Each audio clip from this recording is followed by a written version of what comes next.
ரொம்ப குவிக்காக ப்ரெஷர் குக்கரில் beans potato பொரியல் பண்ணலாம். அதுக்கு ஸ்டவ் ஆன் பண்ணிவிட்டு ப்ரெஷர் குக்கர் வச்சு 1/2 டேபிள் ஸ்பூன் கடலெண்ணெய், 1/4 டீஸ்பூன் கடுகு, 1/4 டீஸ்பூன் உளுத்தம்பருப்பு, 1/4 டீஸ்பூன் கடலைப்பருப்பு, 12 சின்ன வெங்காயம் கட் பண்ணினது சேர்த்துருக்கேன். 2 கொத்து கறிவேப்பிலை, 1 வரமிளகாயும் சேர்த்து கொஞ்சம் வதக்கிட்டு அப்புறமா ஒரு 1/4 டீஸ்பூன் அளவுக்கு மிளகாய் தூளும் சேர்த்துக்கலாம்.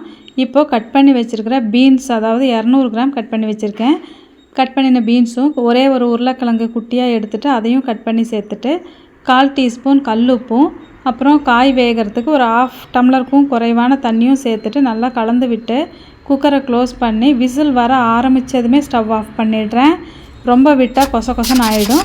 அப்புறம் ஸ்டவ் ஆஃப் பண்ணிவிட்டு ப்ரெஷரை கையாலேயே ரிலீஸ் பண்ணிவிட்டு ஓப்பன் பண்ணி பார்க்கும்போது நல்லா வெந்திருக்கு.